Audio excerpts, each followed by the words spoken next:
let's continue. So I'm just checking on my notes here that I almost get 1/3 of my first page, because I think it's quite a lot of things to discuss, like the a 1/3 or 1/4 part of the whole topics.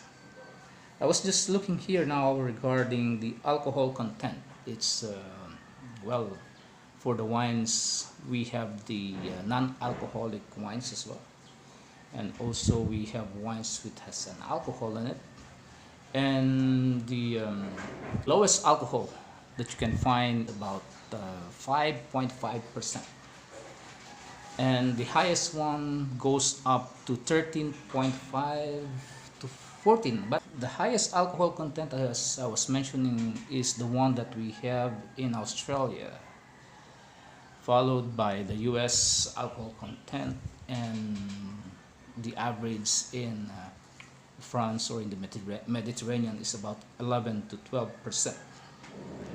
So maybe it's this one's is just because of the climate itself.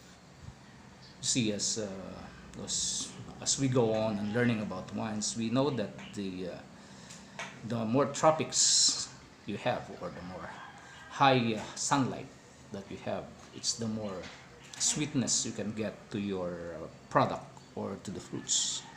In Australia, it's super hot. Temperature goes up to 50 degrees, and there's actually a bushfires nearby.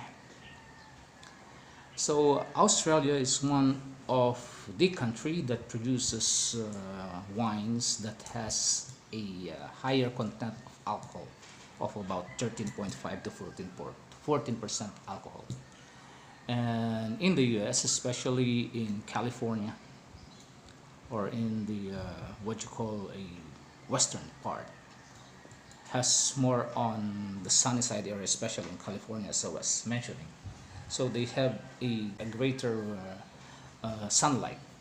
So this help develops or ripen the grapes itself. So it has quite a sweetness. So as I'm mentioning, if you have sweetness on the grapes, the more sweet you have, the more alcohol you get.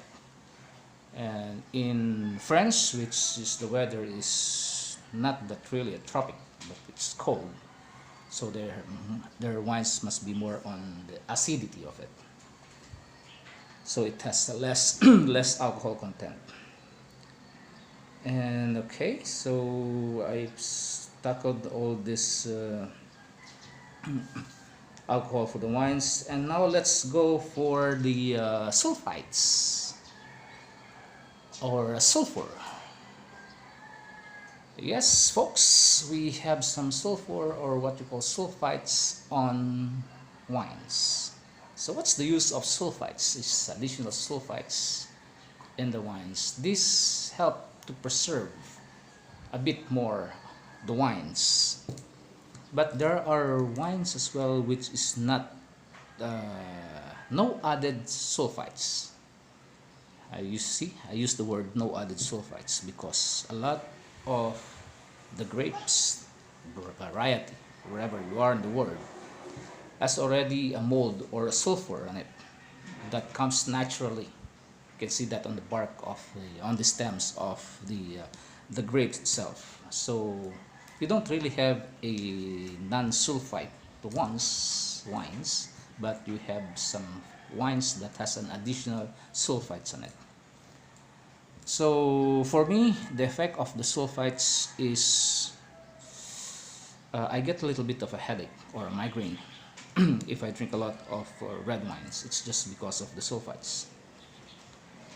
And where they get the sulfites, as I was mentioning, it is basically a natural process. But then they also get the sulfites when they're cleaning the barrels of the wine itself.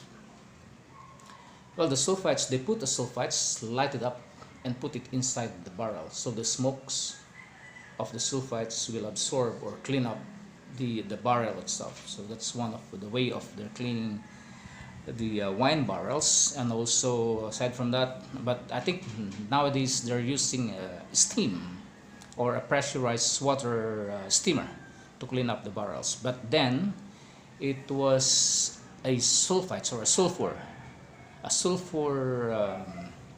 a sulfur agent that they're going to put it inside the barrel. There's going to be more like a hook, so you put a little cup and you put the sulfur in it, add a little bit of, you lighted up the sulfur and insert it with the club, with the stopper on top of it, and then the sulfur will goes into smoke. It cleans up the inner part of the barrel, but then the smokes will stays intact on the barrel itself. So in that way you can get a sulfites.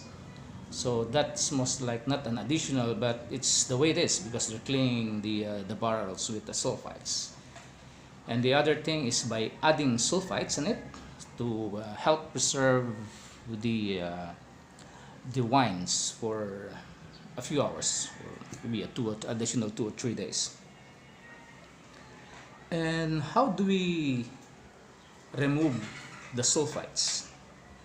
Because I was mentioning that if you're going to drink a wine with sulfites, some other people doesn't mind it, but for me, I actually tried it, and it's not a really good feeling if you're going to have this sulfite kind of thing. It really gives me a headache. Not that much, but it still gives a headache. So some of the people has an allergy to it, and they like to drink wines. What they're doing is they have this what we call a filter, a sulfite filters. They can usually buy it in a wine store. So what they do is they put they get a carafe or a container or a decanter. Decanter is more like a jar that they're going to put it to put the wine in order to decant or to remove the sediments on it. But this one is they're using this this filter. They put it on top as a filter, and then they pour the wine on it, and then in the process the filter will remove the sulfites in it, so it's going to be unsulfited wines, which is good to drink. It doesn't really matter with the taste, because the taste is already there, but the sulfites you can get rid of it, so you can remove it. Not like they're mentioning about decanting a wine. Is decanting a wine remove the sulfites? No, no, no. And what's the process of decanting a wine? Okay, this is a big debate on decanting a wine. If it's really good to decant a wine, but in one way it is good. It's just because of the sediment, and because of, you know, if you're going to keep a if you're going to age or vintage of wine that you really like, maybe you age it for 25 years or even 50 years or whatsoever, and then when it's time for you to consume the wine, you like it to be decanted. But the thing is, some of the study that it really somewhat, the more aged the wine is, it has become less on the tanning part, because the wines get softened, and that's the way of aging the wine. So there's no way that you're going to decant the wines. It's just for the process of bringing an oxygen to it, or just to breathe. The longer that you're going to age the wine, it's the lesser time that you're going to let the wine breathe. So the reason why they're decanting the wine is just because they're removing the sediment of it. Okay, removing the sediment of the wine. But how? See, there's always some questions on how to decant or removing the sediments of the wine. It's a little bit tricky, because I was just thinking, or even I myself didn't really notice it before. But as I read on noisy, just bear with me. As I read on one of the articles, the proper way of storing wines is going to put it vertically like this. Okay, you put the bottle of the wines in a wine cellar and you put it on a shelf, and you have to do it vertically, not upright, but vertically like this. The reason for this is to prevent the the cork itself to get dry, because if you're going to put the wine like this, and then the tendency of, the more years that you waited for it, the cork will get dry, and if the cork will get dry, there's going to be an air going into it and it will spoil the wine. So in order for you to store the wine properly, you have to put it like this, vertically. Okay, so you put the you store the wine in a vertical position for the next 10, 15, 20 years.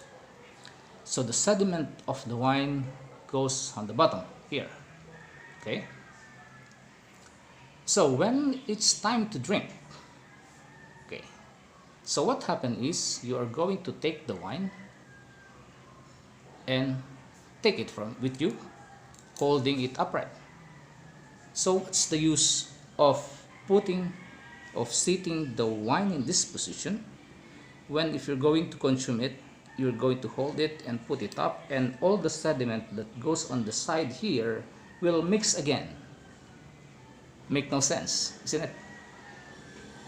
Yes, it makes no sense, because you put all the sediments on the side just to clean up the wines, and then suddenly when you're going to get it, you're going to pick it up and then off you go, not knowing that the sediments from the wine will going to mix up again on the liquid side of the wines.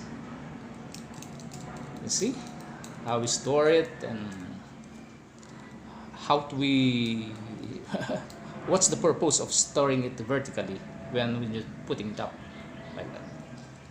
So if you are a wine connoisseur, what you're going to do is to put the wine vertically. So from this position to this position. Yes. So if you're going to consume the wine that you store for several years, you have to find a way for a day or two to put your wine in the vertical position like this. Okay, so the sediment will go down to this side. Okay, you wait for 1 day or 2 days so it doesn't really destroy it or doesn't mix it much. And then when you, after 2 days, and that's the time that you're going to consume the wine, so you put the wines in vertical position like this one, and then pick it up, hold it nicely, and bring it out slowly, and try not to move the wine as much as possible. Try to keep it still so that the sediments will stay at the bottom of the bottle.